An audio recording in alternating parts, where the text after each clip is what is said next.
تمہیں اس بیماری کا علاج بتائے گا اور اس کی بندش کے طریقے بتائے گا۔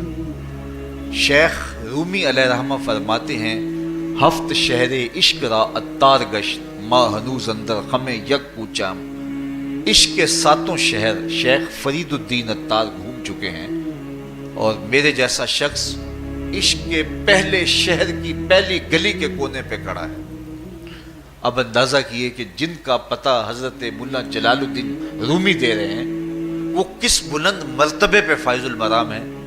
فرمایا کہ وہ عشق کے 7 شہر گھوم چکے ہیں اور میں پہلے شہر کی پہلی گلی کی نکر پہ کھڑا ہوں۔ اب شیخ فرید الدین علیہ رحمہ سے پوچھئے کہ شیطان تو بند گیا، اب نفس کا وبال ہمارے اوپر پڑ رہا ہے اور ہم اس کے باوجود ماہ صیام کے اندر گناہوں میں منہمک ہیں، تو ہمیں بتایا جائے کہ اس نفس کا علاج کیسے کیا جائے۔ ہمیں آپ کا پتہ بتایا گیا ہے۔ تو شیخ فرید الدین اتار بولے نفس نتواں کشت الا باسے چیز بات گوئم یادگیرش اے عزیز۔ نفس نہیں مرتا، لیکن اگر 3 اسلحے تیرے پاس ہوں تو یہ ٹھہر بھی نہیں سکتا۔ وہ 3 اسلحے کون سے ہیں؟ خنجر خاموشی و شمشیر جو، نیزائے تنہائی و ترک ہجو۔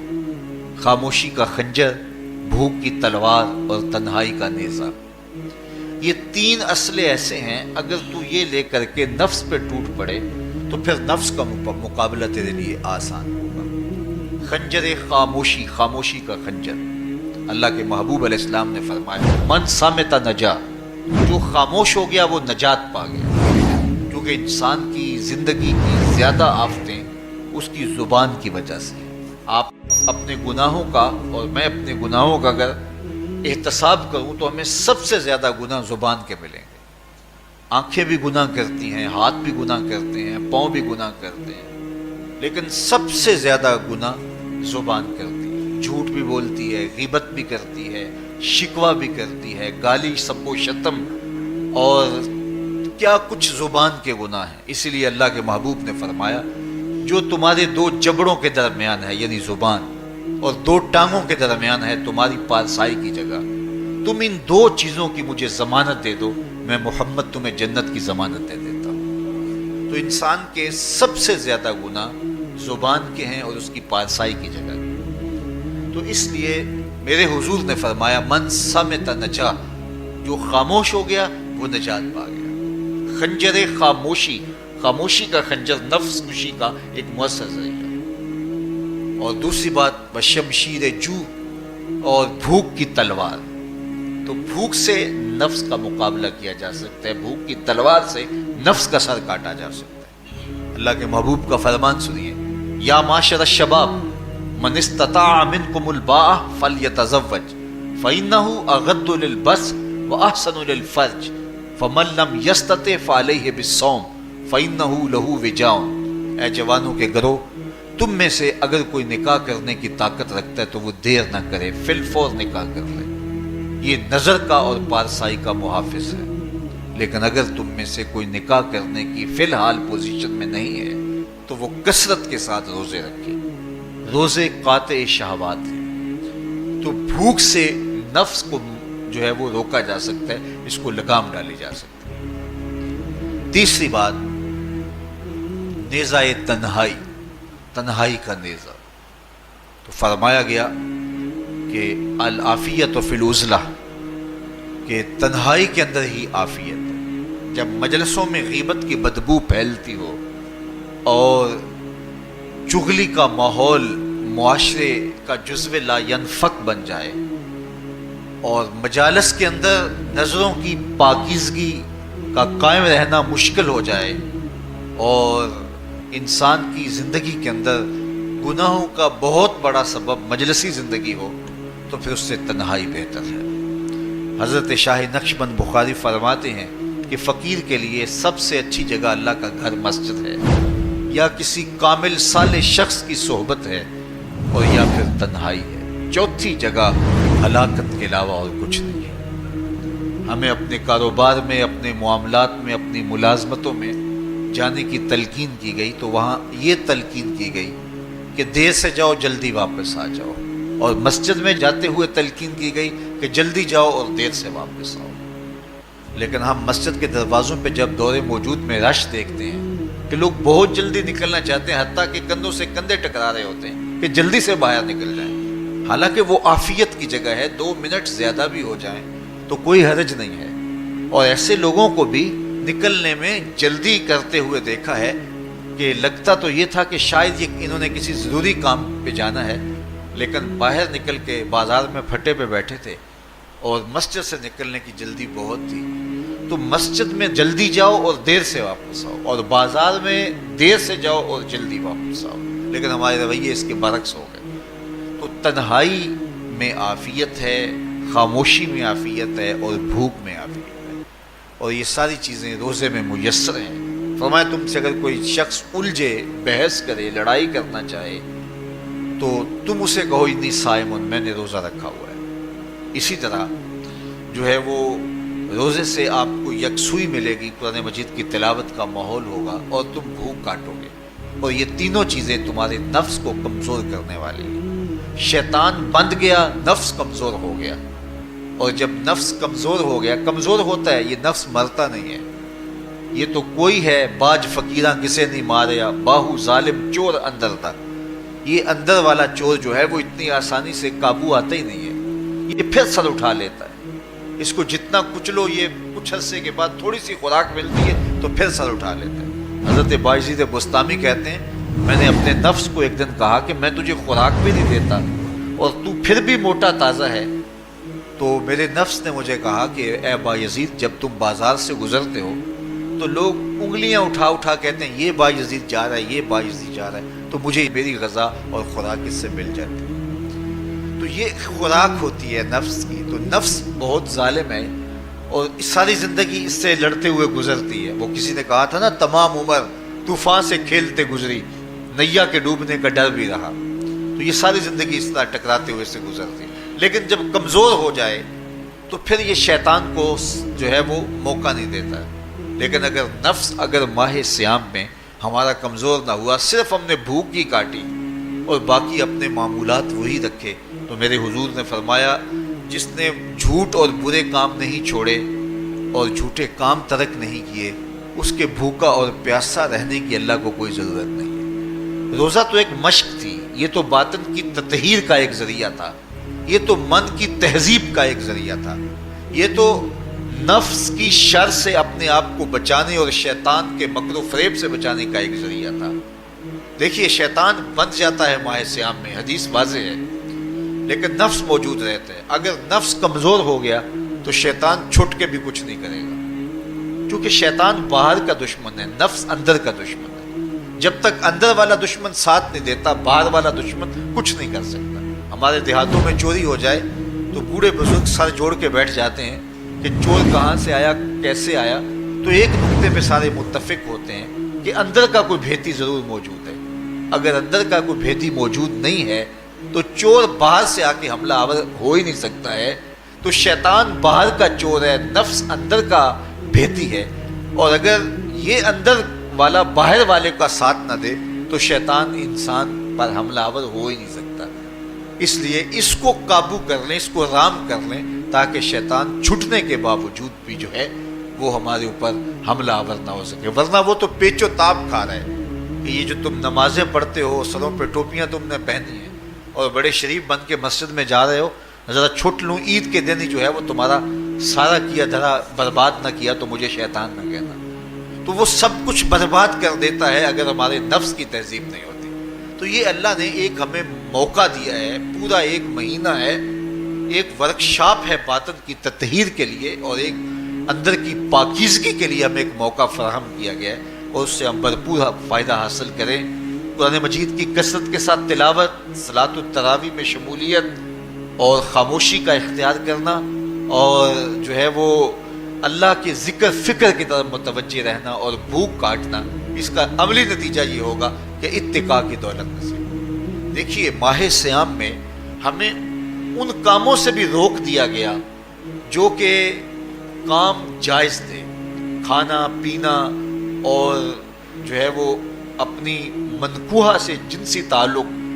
یہ تو وہ امور تھے کہ جو جائز تھے، مشروع تھے. لیکن اوقات روزہ میں ان جائز کاموں سے بھی ہمیں روک دیا گیا۔ اس فلسفے کو ہمیں سمجھنا ہوگا کہ جو کام شریعت میں جائز تھے، مشروع تھے، روزہ ان سے بھی رک جانے کا نام ہے۔ اور جو چیزیں شریعت میں جائز ہی نہیں ہیں، جھوٹ بولنا ہے، غیبت کرنا ہے، بد نگاہی ہے اور دیگر برے اعمال ہیں، تو یہ چیزیں تو روزہ نہ بھی ہو پھر بھی ناجائز ہیں۔ تو جو چیزیں جائز تھی روزے میں ان سے بھی منع کر دیا گیا، اور جو چیزیں ناجائز ہیں تو اگر کوئی شخص ان چیزوں سے نہیں رکتا تو پھر اس نے روزہ کیا رکھا؟ ایک بندہ بھوک کاٹتا ہے لیکن جھوٹ بولتا ہے، ایک بندہ پیاس کاٹتا ہے لیکن غیبت کرتا ہے، ایک بندہ صبح سے شام تک نہ کچھ کھاتا ہے نہ کچھ پیتا ہے لیکن رشوت لیتا ہے، پھر مجھے بتائیے اس نے روزہ کیا رکھا؟ روزہ تو ایک مشق تھی کہ جو چیزیں جائز تھی ان سے بھی منع کر دیا گیا، ان سے بھی روک دیا گیا، اور جو ناجائز تھی وہ تو پہلے ہی ناجائز تھی، روزے کے بغیر بھی ناجائز تھی۔ تو اس لیے روزہ ایک مشق ہے۔ ہمارے سامنے مرغن غذا موجود ہے، ہمارے پاس سامنے ٹھنڈا مشروب موجود ہے، اور ہمیں مشق کرنے کی تلقین کی گئی کہ تمہیں بھوک ہے، شدت کی پیاس ہے، لیکن صبر کر کے دکھاؤ تم نہیں لوگے، یہ تمہاری مشق ہے۔ تو پھر جو حرام ہوگا، اللہ کی طرف سے ممنوع ہوگا، تو اس کو تم کس طرح لوگے جب تمہاری یہ مشق ہو چکی؟ لیکن ہم اس مشق کے اندر ہی جب ان سے نہیں رکیں گے تو پھر ہمارا روزہ ہی نہیں ہوگا، پھر بھوک اور پیاس کاٹنے کے علاوہ کچھ نہیں ہوگا۔ بہت سارے روزہ دار ایسے ہیں جن کا روزہ سوائے بھوک اور پیاس کاٹنے کے کچھ نہیں ہے۔ اس لیے جن چیزوں سے اللہ نے منع کیا ہے ان سے تو رکنا ہی رکنا ہے۔ جو چیزیں مشروع ہیں ان سے وقتی طور پہ روکا گیا تو ان سے بھی روک کر کے روزے کی تکمیل کی جائے۔ اچھا، روزے میں ایک اور چیز ہے کہ ہمارے صوفیاء مراقبہ کر کے ایک دولت پاتے ہیں، اور وہ کیا کہ اللہ دیکھ رہا ہے۔ وہ مراقبے میں بیٹھ جاتے ہیں اور اس تصور میں ڈوب جاتے ہیں کہ میرا اللہ مجھے دیکھ رہا ہے، اور یہ یقین اپنے اندر اتارتے رہتے ہیں۔ اس کا نتیجہ یہ ہوتا ہے کہ پھر گناہ کرنا مشکل ہو جاتا ہے۔ یہ تصور جب بندے کے ساتھ جڑ جاتا ہے کہ میرا اللہ مجھے دیکھ رہا ہے۔ ماہ سیام میں یہ دولت اللہ بانٹ دیتا ہے۔ جو مراقبے سے صوفیاء حاصل کرتے ہیں، اللہ تعالیٰ اس دولت کو اہل ایمان پہ چھڑک دیتا ہے۔ کڑکتی دھوپ، برستی گرمی، زبان کانٹا، ہونٹ خشک، ٹھنڈا پانی دستیاب، دروازہ مکفل، کوئی دیکھنے والا بھی نہیں ہے، لیکن بندہ ایک گھونٹ بھی نہیں پیتا، وضو کرتے بھی احتیاط کرتا ہے کوئی قطرہ حلق سے نیچے نہ اتر جائے، کیوں کہ میرا اللہ مجھے دیکھ رہا ہے۔ جو چیزیں صوفیاء کو مراقبے سے نصیب ہوتی ہیں، ماہ سیام میں اللہ اس دولت کو بانٹ دیتا ہے، چھڑک دیتا ہے، بارش کی طرح وہ دولت برستی ہے، اور یہ تصور ہمارے ساتھ جڑ جاتا ہے کہ میرا اللہ مجھے دیکھ رہا ہے۔ ہم پانی نہیں پیتے، اللہ دیکھ رہا ہے، مرغن غذائیں موجود ہیں کہ اللہ دیکھ رہا ہے۔ تو میں یہ پوچھتا ہوں کہ ہم کھانا نہیں کھاتے کہ اللہ دیکھ رہا ہے، ہم پانی نہیں پیتے کہ اللہ دیکھ رہا ہے، لیکن جب رشوت لے رہے ہوتے ہیں اللہ اس وقت نہیں دیکھتا؟ جب نظر بھٹک رہی ہوتی ہے اللہ اس وقت نہیں دیکھتا؟ جب خیال بہک رہا ہوتا ہے اللہ اس وقت نہیں دیکھتا؟ جب سوچوں میں آوارگی آتی ہے اللہ اس وقت نہیں دیکھتا؟ تو یہ صرف وہ کھانے اور پینے کو ہی دیکھ رہا ہے، باقی امور زندگی کو نہیں دیکھ رہا، اور وہ کیا صرف رمضان میں دیکھتا ہے، غیر رمضان میں نہیں دیکھتا؟ تو یہ جو نور اترا تھا ماہ سیام میں، اس کو اپنے اندر اگر جذب کر لیا جائے تو زندگی سنور جاتی ہے۔ جو مراقبوں سے حاصل ہوتا تھا ماہ سیام میں، وہ میਂہ کی طرح برسا، اور ہم اس کے اپنے اندر سمولیں، جذب کر لیں، تو نتیجہ یہ ہوگا کہ ہماری زندگی نور نہ لا نور ہو جائے گی۔ اور یہ تصور جب انسان کی زندگی میں جم جائے تو یہ گناہوں سے روکنے کا مؤثر ذریعہ ہے کہ میرا اللہ مجھے دیکھ رہا ہے۔ مجھے بتائیے اس سے بڑا ہیجان انگیز بھی کوئی منظر ہو سکتا ہے کہ حسن کی پتلی ہے، اور جو ہے وہ اس کی ایک ایک ادا اور اشوے سے قیامتیں پھوٹتی ہیں، اور وہ خود جناب یوسف کے سامنے اپنے حسن کو پیش کر رہی ہے، ساتوں دروازے بھی مکفل ہیں، بت کے اوپر بھی کپڑا ڈال لیا، اور زلیخا حضرت یوسف کو خود کہہ رہی ہے تالک یوسف اب تو آ جاؤ نا، ذرا آنکھ اٹھا کے میرے جلوے دیکھو۔ لیکن جناب یوسف کیا بولتے ہیں؟ قال معاذ اللہ، میں اللہ کی پناہ میں آتا ہوں۔ کہا تو 7 دروازے بند کر کے لوگوں کی نظروں سے چھپ گئی، اور موٹا کھیس ڈال کے اپنے زوم میں اپنے جھوٹے خدا سے بھی شرم کرتی ہے اور اس سے چھپ گئی، میں اس خدا سے حیا کیوں نہ کروں جو 7ویں کوٹھڑی میں بھی دیکھ رہا ہے۔ پھر اتنی روشنیاں برسی، اتنا یقین برسا، کہ گناہ کیا، گناہ کا تصور بھی محال ہو گیا۔ تو مجھے بتائیے کتنا ہیجان انگیز منظر تھا جب حسن قدموں میں بچھنے کے لیے خود بے تاب تھا، اور حضرت یوسف جوان رانا ہے، جوانی اور شباب پورے باغپن پہ ہے، اور ادھر حسن مچل مچل کے قدموں میں بچھ رہا ہے، لیکن یہ جذبہ کہ میرا اللہ مجھے دیکھ رہا ہے ایسی رکاوٹ بنتا ہے، قال معاذ اللہ، کہا میں اللہ کی پناہ میں آتا ہوں۔ تو یہ یقین جب بندے کے ساتھ جڑ جاتا ہے کہ میرا اللہ مجھے دیکھ رہا ہے، تو پھر انسان کے لیے گناہ سے بچنا کوئی مشکل نہیں ہوتا۔ گھر میں فاقے ہوں، مشکل میں بندہ پھنسا ہو اور اس کو رشوت مل رہی ہو، تو پھر اپنا ہاتھ روکنا بڑا مشکل ہوتا ہے، بلکتے بچوں کا خیال آتا ہے۔ لیکن جب یہ خیال ہو کہ میرا رب میرا رازق ہے اور میرے اس عمل کو دیکھ رہا ہے، تو پھر بندہ اس کو پرے کا کی حیثیت بھی نہیں دیتا، اور جب وہ پاؤں کی ٹھوکر پہ بھی نہ رکھے تو پھر اللہ فرماتا ہے وَيَرْزُقُهُ مِنْ حَيْثُ لَا يَحْتَسِبُ، تو یہ کر کے دیکھ، میں تجھے وہاں سے رزق دوں گا جہاں سے تجھے گمان بھی نہیں ہوگا۔ تو اپنے یقین کو کھڑا کر کے دیکھ، میرے اوپر اعتماد کر کے دیکھ۔ میرے حضور نے فرمایا اللہ پر توکل کرنے کا جو حق ہے اگر تم ادا کرو، وہ تمہیں ایسے رزق دے جیسے پرندوں کو عطا کرتا ہے۔ صبح گھر سے نکلتے ہیں خالی پیٹ ہوتے ہیں، ہمیں تو پتہ ہے دفتر میں جانا ہے، ہمیں تو پتہ ہے دکان پہ جانا ہے، ہمیں تو پتہ ہے فیکٹری میں جانا ہے، ہمیں تو پتہ ہے کہ ہم نے فلاں جگہ جا کے دیہاڑی لگانی، لیکن ان کا کوئی کاروبار نہیں ہوتا، کوئی فیکٹری نہیں ہوتی۔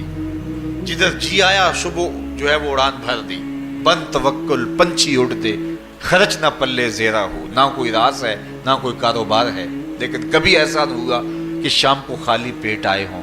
تو کہا اگر تم اللہ پہ توکل کر لو، وہ بھی تمہیں ایسے رزق دے جیسے پرندوں کو رزق عطا کرتا ہے۔ پرندوں میں سے ایک پرندہ ہے ہنس، یہ سچے موتی کھاتا ہے، اور آپ پنساری کے پاس موتی لینے جائیں تو ہزاروں روپے تولے کے ماشے کے حساب سے آپ لیں تو پھر بھی آپ سوچتے ہیں کہ پتہ نہیں یہ خالص دیے یا نہیں دیے۔ وہ اتنے نایاب اور کامیاب ہیں کہ آپ ماشوں اور تولوں میں خریدتے ہیں اور پھر بھی آپ کو شک رہتا ہے کہ یہ خالص ہیں یا کہ نہیں۔ اور ہنس کھاتا ہی وہ ہے، اور دنیا پر ایک نہیں لاکھوں کروڑوں ہنس ہیں، اور روزانہ صبح و شام کھاتے ہیں اور پیٹ بھر کے کھاتے ہیں، اور اللہ انہیں روز عطا بھی کرتا ہے۔ تو یہ مالک وہ ہے، رازق ہے۔ جب اس پہ توکل اور اس پہ یقین پیدا ہو جاتا ہے تو پھر مشکل نہیں رہتا، پھر آسانی پیدا ہو جاتا ہے۔ تو روزوں میں اللہ تعالیٰ یہ یقین دیتا ہے کہ وہ مجھے دیکھ رہا ہے، بندہ یہ تیقن پیدا کر لیتا ہے کہ میرا اللہ مجھے دیکھ رہا ہے۔ بعض کا چھوٹے بچے روزہ رکھ لیتے ہیں تو مائیں بے چین ہو جاتی ہیں، جب دوپہر کے وقت پھول جیسے بچے کملا جاتے ہیں تو مائیں انہیں بند کمرے میں کوئی کھانا یا کوئی ٹافی یا کوئی اور چیز یا چاکلیٹ دیتی ہیں کہ بیٹے یہ کھا لو، تو وہ بچے نہیں کھا رہے ہوتے تو مائیں کہتے ہیں پتر کھا لو کوئی نہیں دیکھ رہا، تو وہ بچے بھی کہتے ہیں اللہ دیکھ رہا ہے۔ تو وہ جو صوفیاء کو مراقبوں سے ملتا ہے وہ ایک بچے کو بھی نصیب ہو رہا ہے کہ میرا اللہ مجھے دیکھ۔ یہاں ایک اور بھی تسلی ہے، ہم ہزار گناہ گار سہی، ہم ہزار سیاہ کار سہی، لیکن ہمارا رب پہ کتنا یقین ہے رمضان میں پتہ چلتا ہے کہ اس ذات پہ ہمارا کتنا تیقن ہے، کتنا یقین ہے، جس کو دیکھا نہیں، چھوا نہیں، بات نہیں ہوئی، جو تصور خیال کی حدود سے بنا ہے، اتنا یقین ہے کہ ہم پانی نہیں لیتے، کھانا نہیں لیتے کہ میرا اللہ مجھے دیکھ رہا ہے۔ کاش کہ اس کو ہم اپنی پوری زندگی میں پھیلا لیں، اور اس کو زندگی میں جب ہم طاری کر لیں گے تو پھر گناہ کرنا محال اور ناممکن ہو جائے گا، اور زندگی نور علی نور ہو جائے گی، اور یہی تقوی کا حصول ہے۔ تو فرمایا اے ایمان والو، تمہارے اوپر روزے فرض کر دیے گئے جس طرح تم سے پہلوں پہ فرض کیے گئے تھے، لعلکم تتقون، تاکہ تم متقی بن جاؤ، تاکہ تم پرہیزگار بن جاؤ۔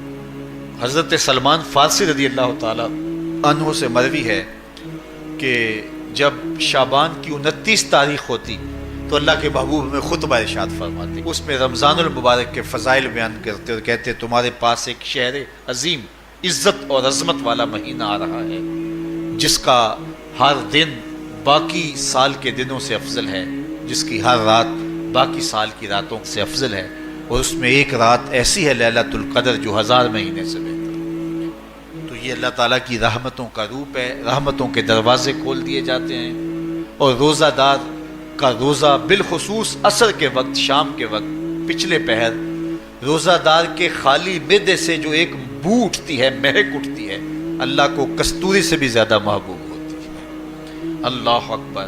اور فرمایا للصائم فرحتان، فرحتن عند فطرہ و فرحتن عند لقاء ربہ. روزہ دار کے لیے دو خوشیاں ہیں. ایک خوشی اسے تب ملتی ہے جب وہ روزہ کھولتا ہے سارے دن کی بھوک اور پیاس کاٹ کے. جب شام کو ٹھنڈا اور میٹھا مشروب اسے ملتا ہے اور وہ مشروب اپنے جو ہے وہ منہ میں ڈالتا ہے اور وہ معدے کی طرف اترتا ہے تو اس کی زبان بولے نہ بولے اس کا ایک ایک انگ اللہ کی تسبیح بول رہا ہوتا ہے اور اللہ کا شکر ادا کر رہا ہوتا ہے. اس وقت اسے ایک عجیب فرحت ہوتی ہے کہ اتنا طویل لمبا روزہ تھا، شکر ہے کہ میرا روزہ تکمیل کو پہنچا. ایک روحانی مسرت، پھر روزہ کھلنے کے وقت اس کو بدنی مسرت. تو ایک فرمایا اس کو فرحت تب ملتی ہے جب وہ روزہ کھولتا ہے. وَفَرْحَةٌ عِنْدَ لِقَاءِ رَبِّهِ. اور دوسری فرحت اسے تب ملے گی جب روزے کے صلے میں اللہ اپنے رخ سے پردہ ہٹا دے گا اور اللہ اپنا دیدار عطا فرمائے گا. تو یہ روزے دار کے لیے خوشیاں ہیں. تو خوش نصیب ہیں وہ لوگ جو ماہ سیام کے روزے پورے خشوع و خضوع کے ساتھ رکھتے ہیں اور اس کی برکتوں سے مالا مال ہوتے ہیں. ورنہ بعض لوگ میں نے ایسے بھی دیکھے ہیں وہ چھوٹی چھوٹی بیماریوں کا بہانہ بنا کے روزہ ترک کر دیتے ہیں اور انہیں حوصلہ ہی نہیں پڑتا روزہ رکھنے کا. چونکہ الصوم نصف الصبر، روزہ آدھا صبر ہے. میں سمجھتا ہوں، میں شوگر کا مریض ہوں اور 4 سے 5 گھنٹے اگر مجھے کچھ کھانے کو نہ ملے تو میری طبیعت میں ایسا اضطراب اور بے چینی پیدا ہو جاتی ہے کہ میں گھر والوں سے الجھنے کی کیفیت میں بھی آ جاتا ہوں. لیکن ماہ سیام میں 20 گھنٹے بھی کاٹ لیتا ہوں، لیکن میری طبیعت پہ کوئی بوجھ اس لیے نہیں ہوتا کہ میں اللہ کی رضا کو اپنے ذہن کے ایک ایک گوشے میں رکھے ہوئے ہوتا ہوں. تو یہ آدھا صبر ہے، یہ صبر سکھاتا ہے. اور پھر روزے سے جب ہم بھوک کاٹتے ہیں تو غربا، مساکین، وہ لوگ جو بیچارے بھوک اور پیاس کاٹ کے زندگی گزارتے ہیں، ان کا بھی ہمیں خیال آتا ہے کہ ہمیں تو اپنے اختیار سے چند لمحوں کے لیے بھوک کاٹنی پڑی تو اس کی کلفت اور اس کی اذیت اتنی ہے. تو جو شخص مجبوری کی وجہ سے کاٹتے ہیں اور ان کے بلکتے بچے ان کے سامنے ہوتے ہیں تو پھر ان کا عالم کیا ہوگا. تو اس سے پھر صدقہ اور خیرات کا ماحول پیدا ہوتا ہے اور ہم غربا کو اپنے ساتھ خوشیوں میں شریک کرتے ہیں.